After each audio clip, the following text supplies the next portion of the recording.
Há apenas alguns dias, em plena luz do dia, na Ucrânia foi eliminado Andrei Parubi, um político de renome que, além disso, é um dos principais responsáveis pelos acontecimentos que estamos vivendo hoje, como o conflito ucraniano. De modo geral, é fundamental conhecer a verdade sobre o que aconteceu, por um lado, e por outro, claro, os detalhes da sua eliminação. Quem era ele e do que ele é acusado ou deveria ser acusado? Porque agora mesmo a Rada Suprema da Ucrânia está pedindo ou exigindo. Inclusive, eu diria aos parlamentos, principalmente europeus, é claro, e a todo tipo de organizações internacionais, que a eliminação desse sujeito seja condenada como um crime terrível, pelo qual, na Ucrânia, é claro, responsabilizam totalmente a Federação Russa, dizendo, e cito, que faz parte da guerra da Rússia. Quase me esqueci de dizer para vocês que as imagens, por razões óbvias, do fato em si, eu vou juntar em uma única publicação e vou colocar no Telegram. Como sempre, o link estará em um comentário fixado, assim como também na descrição deste vídeo. Meu canal no Telegram é Liuzibaia ou Aliuzibaia, igual às minhas outras redes. Continuamos. Em primeiro lugar, detalhes da eliminação. Eu digo isso, claro, por causa dos algoritmos, e a partir de agora vou usar apenas essa única palavra. Em segundo lugar, um detalhe extremamente fundamental. Realmente, conhecendo a iluminação, a do que aconteceu com Andrei Parubi, é possível conhecer praticamente toda a história do próprio conflito ucraniano. Apenas alguns pontos que desencadearam a violência. A Ucrânia agora está tentando distorcer esse relato, porque o próprio eliminador já deu suas primeiras declarações. Como um detalhe curiosal interessante, o que isso quer dizer? O quê? O quê? Aquela que foi com um nacionalista ucraniano convicto, que parece que desapareceu e, bom, dizem que morreu em combate na cidade de Bakhmut. E isso realmente representa, por um lado, uma tragédia pessoal. Por outro, a tragédia de todo um povo. Não vai ser tão fácil que vocês caiam nessa. Então aqui, vamos nós com a verdade. Há apenas alguns dias, em plena luz do dia, Andrei Parubi, um dos ideólogos do Maidan, o que no Ocidente é considerado a revolução democrática que trouxe o melhor governo para a Ucrânia, e o que na Rússia é considerado o golpe de Estado que resultou na operação militar especial como consequência. Ou seja, Andrei Parubi, um dos responsáveis diretos pelos acontecimentos do conflito. Da guerra civil que estourou na Ucrânia em 2014, e de fato, tudo indica que ele fez absolutamente tudo para que, realmente, ela estourasse. Ele foi eliminado, repito, nas ruas da Ucrânia, em plena luz do dia, por um homem que estava vestido de entregador, que se aproximou dele em uma espécie de bicicleta ou moto elétrica. Ele efetuou 8 disparos, ou seja, ele fez de tudo para garantir de fato que sua vítima não pudesse dar nem mais um suspiro. Em seguida, ele desapareceu da cena.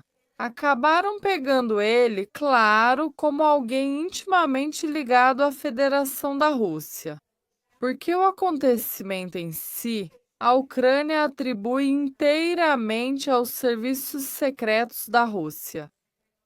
No entanto, cometeram um grande erro ao deixá-lo falar abertamente com jornalistas. Porque acontece que a eliminação em questão foi realizada para se vingar dos políticos ucranianos. E o buraco em que colocaram todo o país? Ou seja, basicamente este homem resumiu o que aconteceu na Ucrânia, pelo menos desde o ano de 2014.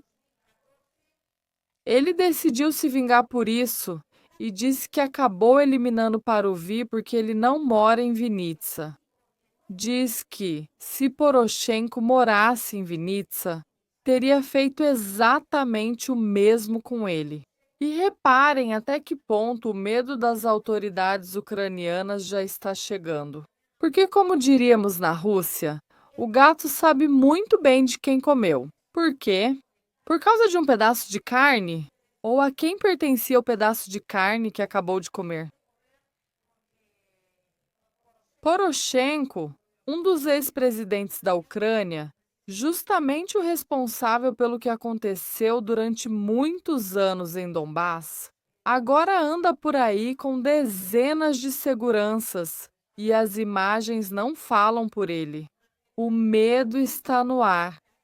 Mas agora, o ponto-chave que vai nos contar praticamente tudo bem o que precisamos saber sobre o conflito ucraniano em si, pelo menos sobre suas origens. Quem era, na verdade, Andriy Paruvi? E a quem poderiam estar branqueando esses parlamentos ocidentais? Imagino que principalmente, mas será que poderiam ser parlamentos internacionais que aceitam efetivamente condenar a eliminação em questão? E é que Andriy Paruvi, em determinado momento, chegou a ser até presidente da Rada Suprema da Ucrânia. E no nível político, seu maior poder veio justamente nos momentos em que ocorreu o Euromaidan. E aqui devemos destacar dois pontos-chave. Antes, é claro, é absolutamente necessário dizer que ele era um ultranacionalista ucraniano.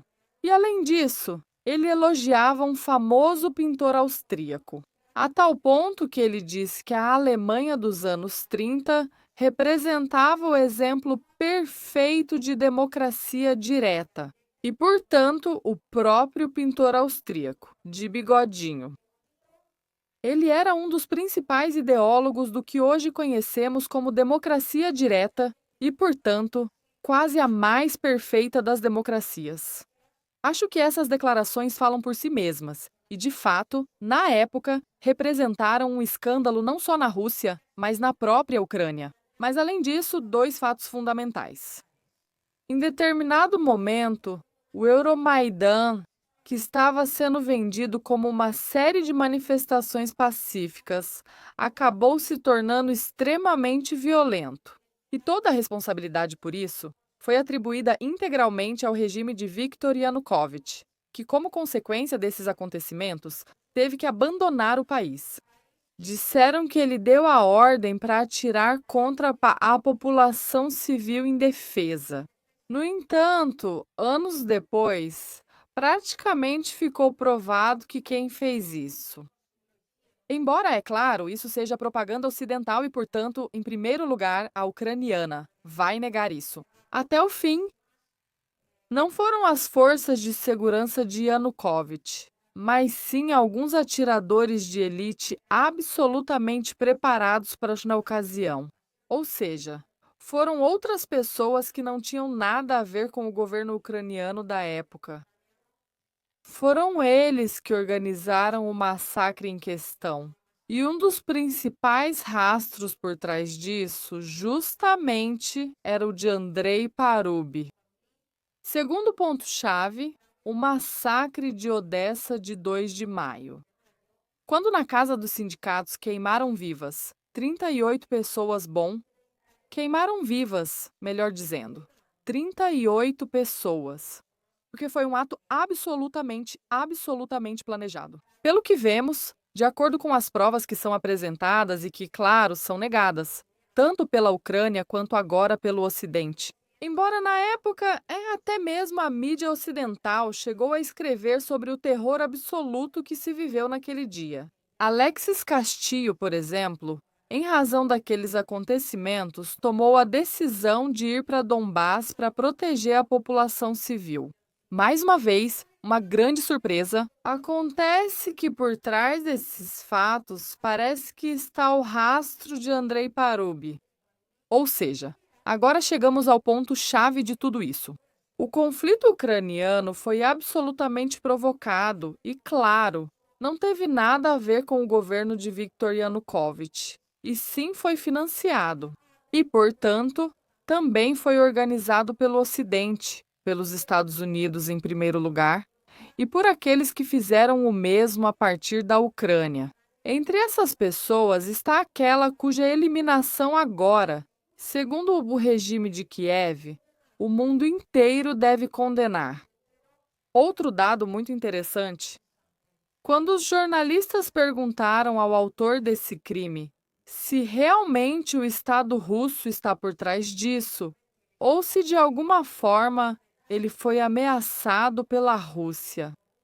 Imagino que eles, por sua vez, imaginaram que eu recuaria, que ficaria assustada, que gostaria de fazer um acordo com o governo ucraniano e, portanto, aceitaria culpar a Rússia por tudo.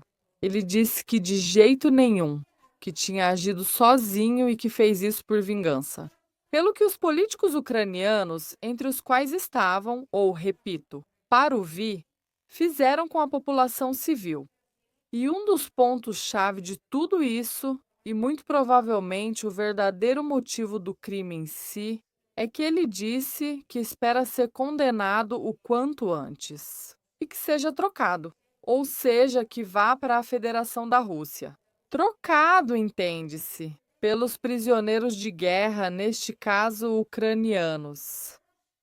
E ele quer ir para a Rússia? Não para visitar o Kremlin, nem para apertar a mão de Vladimir Putin, mas para buscar o corpo do filho, que até onde se sabe, desapareceu e muito provavelmente faleceu na cidade ucraniana de Bakhmut. O que fizeram com o filho dela, imagino eu, foi justamente o que a motivou, porque o filho dela, sim. Tudo indica que ele foi um nacionalista ucraniano absolutamente convicto. Autor de iniciativas como ter um regime bom, introduzir, não é? Um regime dividido entre Rússia e Ucrânia. Além disso, quando esteve em Bakhmut, ele escrevia dizendo que a cidade não estava cercada de forma alguma. Ou seja, ele tentava diretamente fazer parte da propaganda ucraniana, negando a realidade. Por um lado, por outro, ele dizia que eram homens com bolas de aço.